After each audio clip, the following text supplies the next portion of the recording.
بسم اللہ الرحمن الرحیم۔ السلام علیکم معزز طلباء کرام، آپ سب کیسے ہیں؟ آج ہم نور الانوار کے سبق نمبر 370 کو پڑھیں گے، اور آج کے ہمارے سبق کا عنوان ہے کم کا بیان۔ چونکہ ہم حروف معانی کو پڑھ رہے ہیں اور حروف معانی میں سے کئی ایک حرف ہم نے پڑھ لیے، بیچ میں کچھ اسماء ظروف بھی آئے، ان کو بھی ہم نے پڑھا جو حروف معانی کے ضمن میں تھے۔ تو ایسے ہی کم، اب یہ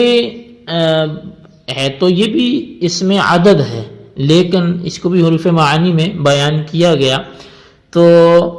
آج کی عبارت ہماری وَكَمْ اسم للعدد الواقع سے شروع ہوتی ہے، تو یہیں سے ہم آغاز کرتے ہیں عبارت اور ترجمہ کا۔ اس کے بعد ہم جہاں کم کی وضاحت کریں گے، اس سے پہلے ہم گزشتہ سبق میں کچھ عبارت تو پڑھی گئی تھی، لیکن اعتراض جواب جو تھا وہ رہ چکا تھا، اس کی وضاحت بھی کریں گے۔ اس کے بعد ہم پھر کم کی گفتگو کریں گے۔ تو آئیے سب سے پہلے عبارت پڑھ کے ترجمہ کرتے ہیں۔ مصنف علیہ رحمہ لکھتے ہیں وَكَمْ اسم للعدد الواقع فَإِذَا قَالَ أَنْتِ طَالِقٌ كَمْ شِئْتِ لم تطلق ما لم تشاء۔ اور لفظ کم اس میں ہے، یہ عدد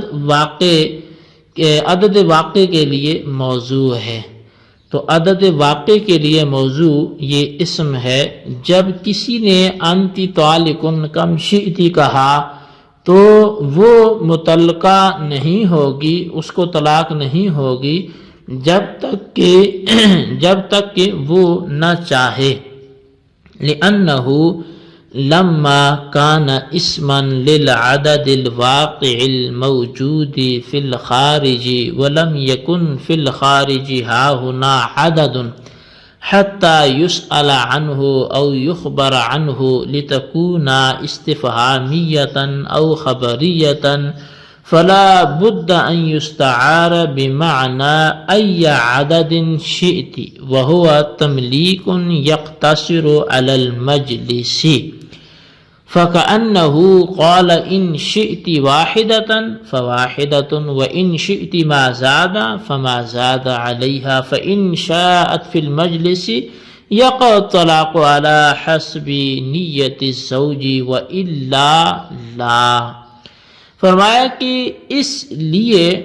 کہ جب کم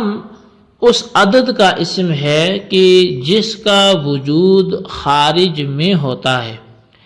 اور یہاں خارج میں کوئی ایسا عدد نہیں ہے کہ جس کے بارے میں دریافت کیا جا سکے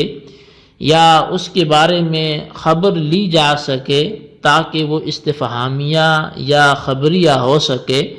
پس ضروری ہے کہ کم شئتی کو ای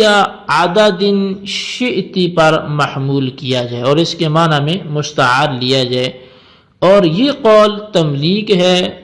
جو مجلس تطلیق پر موقوف ہے۔ گویا کہ یہ کہا ہے کہ اگر تو نے ایک چاہی تو ایک طلاق واقع ہوگی، اور اگر زیادہ چاہی تو زیادہ طلاقیں واقع ہوں گی۔ چنانچہ اگر عورت نے مجلس میں طلاق کو چاہ لیا تو شوہر کی نیت کے مطابق طلاق واقع ہوگی، اور اگر عورت نے مجلس میں طلاق کو نہ چاہا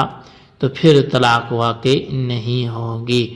جی طلبہ کرام، یہ تھی ہمارے آج کے سبق کی عبارت اور اس کا ترجمہ۔ آئیے اب اس کی وضاحت کی طرف بڑھتے ہیں، لیکن جیسا میں نے شروع میں کہا تھا کہ وَبِمَا حَرَّرْنَا إِن دَفَعَ مَا قِيلَ، یہ جو گزشتہ سبق کی عبارت تھی یہ ہم نے پڑھی تھی، لیکن اس پر کوئی وضاحتی کلام ہمارا نہیں ہو پایا تھا چونکہ سبق طوالت کی طرف بڑھ رہا تھا، ہم نے موقوف کر لیا تھا۔ تو آئیے پہلے اس وَبِمَا حَرَّرْنَا سے جو آگے ایک اعتراض کا اندفاع کیا جا رہا ہے، پہلے اس کو پڑھ لیتے ہیں، اس کے بعد پھر ہم اس کم کی گفتگو کی طرف بھی واپس آتے ہیں۔ تو شارح منار صاحب نور الانوار فرماتے ہیں کہ ہماری مذکورہ تقریر، یعنی جو گزشتہ سبق میں ہو چکی، اس تقریر سے کہ اصل اور حال دونوں برابر ہیں، اس سے وہ اعتراض دور ہو گیا کہ مصنف کے کلام میں قلب ہے، اور بہتر یہ تھا کہ مصنف یوں فرماتے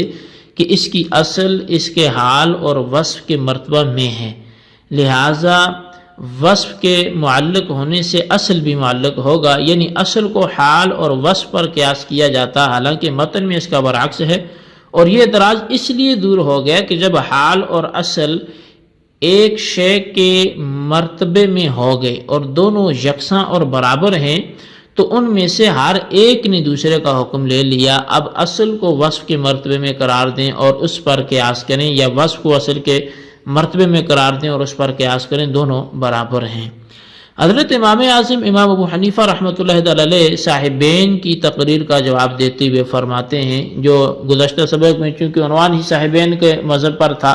تو اب امام صاحب کی طرف سے اس کی جواب یہ ہے کہ اگر وصف طلاق کے مشیت پر معلق ہونے کی وجہ سے اصل طلاق کو معلق کیا گیا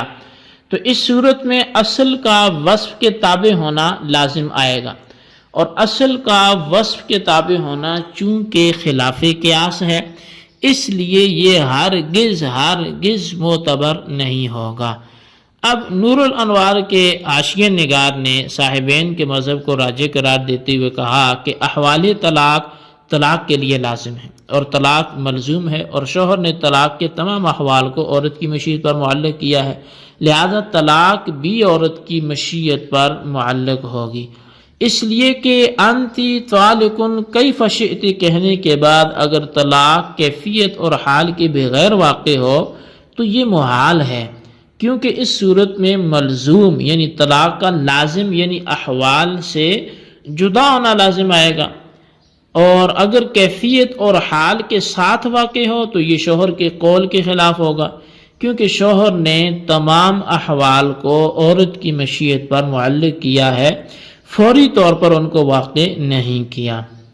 بہرحال جب یہ دونوں باتیں درست نہیں ہیں تو احوال طلاق کی طرح طلاق بھی عورت کی مشیت پر معلق ہوگی، اور رہا اصل یعنی طلاق کا معلق ہونے میں اپنے لازم یعنی احوال کے تابع ہونا، تو یہ خلاف قیاس نہیں ہے بلکہ عین قیاس کے مطابق ہے، یعنی عین قیاس کے مطابق ہے۔ بہرحال بہتر قول صاحبین کا ہے نا کہ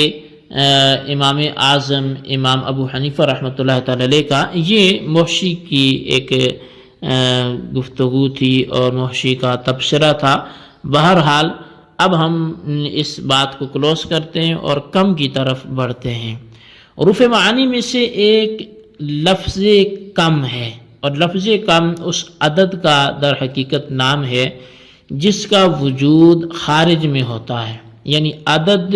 واقعی اور خارجی پر دلالت کرنے کے لیے لفظ کم کو وضع کیا گیا ہے۔ چنانچہ اگر کسی نے اپنی بیوی سے کہا انتی طالقن کم شئتی کہ تجھے طلاق ہے جتنی تو چاہے، تو اب اس عورت پر اس کی مشیت کے بعد ہی طلاق واقع ہوگی۔ اچھا، مشیت سے پہلے کوئی طلاق واقع نہیں ہوگی، اور اس کی بنیادی وجہ یہ ہے کہ چونکہ یہاں اس نے کم شئتی میں کم کا لفظ استعمال کیا ہے،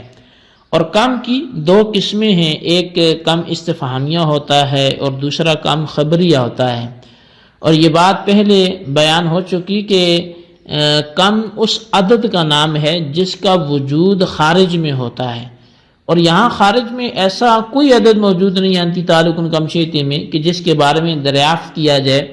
اور کم استفہامیہ ہو یا اس کے بارے میں خبر دی جائے اور یہ کم پھر اس خبر کی وجہ سے خبریہ ہو، تو حاصل یہ کہ یہاں نہ کم استفہامیہ ہو سکتا ہے اور نہ ہی یہ کم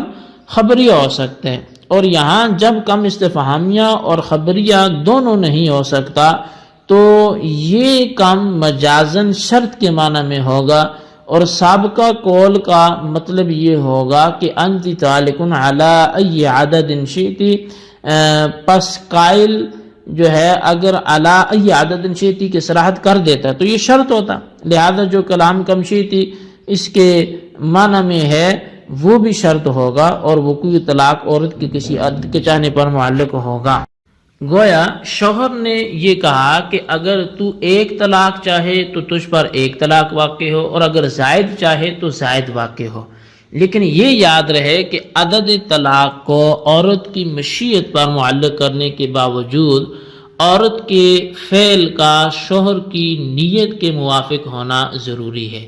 یعنی عورت نے جس عدد کو واقع کرنا چاہا ہے، شوہر نے اس کی نیت بھی کی ہو تو وہ عدد واقع ہوگا، ورنہ نہیں ہوگا۔ شارح نے کہا کہ شوہر کا یہ کلام تملیک ہے، یعنی شوہر نے اس کلام کے ذریعے عورت کو طلاق کا مالک کر دیا ہے، اور تملیکات مجلس کے ساتھ مقید ہوتی ہیں، لہذا یہ کلام بھی مجلس کے ساتھ مقید ہوگا، یعنی اس کلام کے ذریعے عورت کو صرف مجلس میں طلاق واقع کرنے کا اختیار ہوگا، مجلس کے بعد اختیار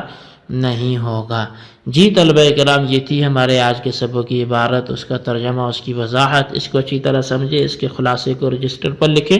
بالخصوص ان سوالات کے جوابات دیں۔ سوال نمبر 1 یہ ہے کہ امام اعظم امام ابو حنیفہ رحمۃ اللہ تعالی علیہ نے صاحبین کے قول کا کیا جواب دیا، اس کا خلاصہ تحریر کریں۔ اور سوال نمبر 2 یہ ہے کہ کم کی کتنی قسمیں ہیں، اور انتی طالق کم شئت میں کون سی قسم ہوگی، وضاحت کریں۔ اللہ تبارک و تعالیٰ سے دعا ہے جو کچھ ہم نے پڑھا سنا اسے یاد رکھنے کی توفیق نصیب فرمائے، آمین بجاہ نبی الامین صلی اللہ علیہ وسلم۔